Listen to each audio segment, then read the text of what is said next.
Hello friends, நம்ம favourite சீரியலில் அடுத்து என்ன சுவாரஸ்யமாக நடக்குதுன்னு பார்க்குறீங்க. நம்ம மல்லி இருக்காங்க இல்லையா, அவங்களுக்கு இப்போ போதாத காலமோ என்னவோ தெரியலங்க. இப்போ தான் ஒரு கண்டத்துலேருந்து தப்பிச்சு வந்தாங்க.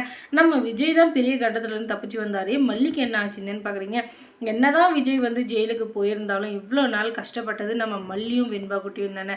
அவங்க தானே அந்த விஜய் இல்லாத ரொம்ப கஷ்டப்பட்டாங்க. இத்தனை நாள் அவங்களோட வாழ்க்கையில் எந்த ஒரு பிடிப்புமே இல்லாத மாதிரி இருந்தாங்க. ஏன்னா அதுக்கு எல்லாத்துக்கும் காரணம் இந்த ராஜேஸ்வரி தான் அப்படின்னு சொல்லிட்டு எல்லாருக்குமே தெரியும். இருந்தாலும் என்ன பண்ணுறது, அவள் பணத்திமிரில் ஆடிட்டுருக்கா, அவகிட்ட நம்ம எதையும் பேசவே முடியாதே அப்படின்ற ஒரு இதில் வந்து அவங்க வந்து அமைதியாக இருந்தாங்க. ஆனால் இதுக்கு மேலே அவகிட்ட பயப்படுறதுக்கு எதுவுமே இல்லை. ஏன்னா பணத்தால் மட்டும்தான் எல்லாத்தையும் சாதிக்க முடியும், பணம் இருந்தால் மட்டும்தான் எல்லாமே பண்ண முடியும் அப்படின்ற காலம் மாறி இப்போ இவங்க வந்து நீதி, நேர்மை, நியாயம் எல்லாமே வெல்லும் அப்படின்றத வந்து கற்றுக்கிட்டாங்க. அதனால் இனிமேல் அந்த ராஜேஸ்வரிக்கு பயப்படவே தேவையில்லை அப்படின்ற முடிவு வந்து தைரியமாக எடுத்திருந்தாங்க.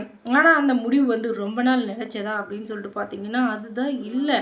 அப்படி என்ன ஆச்சு அப்படின்னு சொல்லிட்டு பார்த்தீங்கன்னா, இப்போ அவங்க ஹனிமூன் ட்ரிப் வந்து பிளான் பண்ணி சந்தோஷமாக போயிட்டு இருந்துச்சு.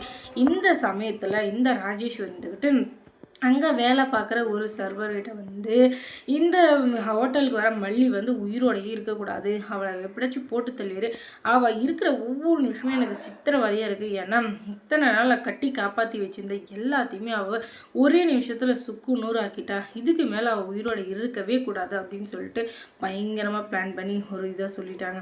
அதனால் அவன் இருந்துக்கிட்டு, எப்படி மேடம், நாங்கள் ஒரு டீமாக ஒர்க் பண்ணிகிட்ருக்கோம், நான் ஏதாச்சும் தப்பு பண்ணாலோ ஏதாச்சும் ஒன்று பண்ணி மாட்டிக்கிட்டாலோ அதுக்கப்புறம் எல்லாருக்குமே கெட்ட பேர், அதுக்கப்புறம் எங்கள் ஹோட்டலோட ரெப்யூட்டேஷன் எல்லாமே கெட்டு போயிருமே அப்படின்னு சொல்ல, நீ அதை பற்றியெல்லாம் கவலைப்படாதப்பா, நீ அதை பற்றியெல்லாம் கவலையே படாத, உனக்கு தேவையானது உன்னை தேடி வரும், நீ வந்து இதை செஞ்சதுக்கான ஆதாரம் எதுவுமே இருக்காது, அதை நான் பார்த்துக்கிறேன், அதை வந்து நான் பார்த்துக்க வேண்டியது என் பொறுப்பு, அதுக்காக நீ எல்லாம் ஃபீல் பண்ண தேவையில்ல, ஏன்னா நான் இருக்கேன் அப்படின்னு சொல்லிட்டு இவங்க சொல்ல, நீங்கள் இருக்கீங்க மேடம், நீங்கள் இருக்கீங்க, நீங்கள் இல்லாமல் இருக்கீங்க, நீங்கள் எங்கேயோ 100 மைல் தூரம் தள்ளி இருக்கீங்க, உங்களுக்கு எந்த பிரச்சனையும் இல்லை. ஆனால் எனக்கு இது என்ன பிரச்சனை, ஏன்னா இங்கே பக்கத்தில் இருக்கிறது நான் தானே, ஏதாச்சும் ஒன்று கண்டுபிடிச்சிட்டா வச்சுக்கேன், அதுக்கப்புறம் நொங்கு எடுத்துருவாங்க, அதுக்கப்புறம் நான் தானே பாடு பண்ணோம் அப்படின்னு சொல்லிட்டு அந்த சர்வர் இருந்துக்கிட்டு யோசிக்க, நான் இன்னும் உனக்கு 1,00,000 கூட சேர்த்து தரேன், நீ அதை பற்றியெல்லாம் கவலையப்படாத, நான் சொல்கிறத மட்டும் செய் சரியா,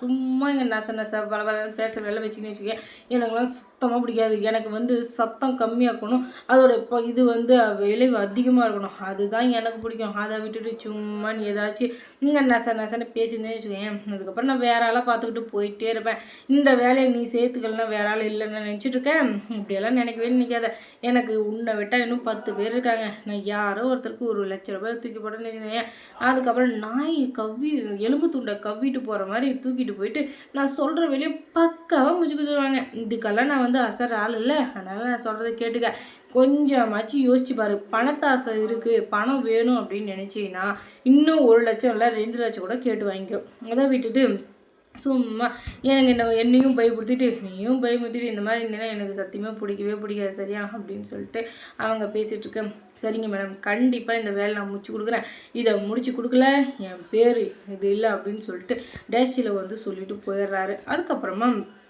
மல்லி வந்து அங்கே வெண்பா வந்து இங்கே விளையாடக்கூடாது, அங்கே விளையாடக்கூடாது, இங்கே போகக்கூடாது, அங்கே போகக்கூடாதுன்னு ஏதாச்சும் ஒன்று சொல்லிகிட்டே இருக்காங்க.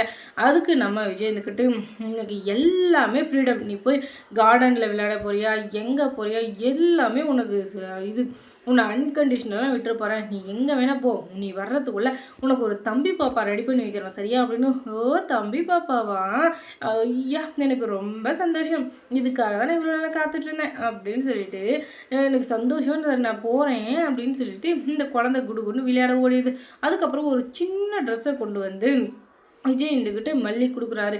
என்னங்க இது, இதெல்லாம் போட முடியுமா, சீச்சி நான் போடவே மாட்டேன் அப்படின்னு சொல்ல, இப்போ நீ இதை போட்டு தான் ஆகணும் மல்லி, இதை நீ போட்டே ஆகணும், என் மேலே உண்மையான பாசம் இருந்துச்சுன்னு வச்சுக்கோயேன், நீ கண்டிப்பாக இதை போட்டு ஆகணும், இதை மட்டும் நீ போடல அதுக்கப்புறம் உனக்கும் எனக்கு எந்த சம்மந்தம் இல்லை சரியா அப்படின்னு சொல்லிட்டு நான் அப்புறம் கோச்சிப்பேன் அப்படின்னு சொல்லிட்டு இவர் கிளம்பிடுறாரு. அதுக்கப்புறம் ஐயோ வாங்க வாங்க ஏங்க இப்படிலாம் பண்ணிட்டுருக்கீங்க அப்படின்னு சொல்லிட்டு இவங்க 2 பேரும் சமாதானம் ஆகி ஒரு வழியாக அந்த ட்ரெஸ்ஸை போட்டு வந்து அதுக்கப்புறம் இவங்களுடைய வாழ்க்கையை வந்து எப்படி சந்தோஷமாக ஆரம்பிப்பாங்கன்னு எல்லாருக்குமே தெரியும். அதை ஏன் நான் டீட்டெயிலாக சொல்லிவிட்டு அதுக்கப்புறம் மல்லி சீரியலில் என்ன சுவாரஸ்யமாக நடந்திருக்கும் நீங்கள் தெரிஞ்சுக்கணுன்னா நம்ம சேனலை சப்ஸ்கிரைப் மட்டும் பண்ணிவிட்டு போயிடுங்க சரிங்களா. தேங்க்ஸ் ஃபார் வாட்சிங்.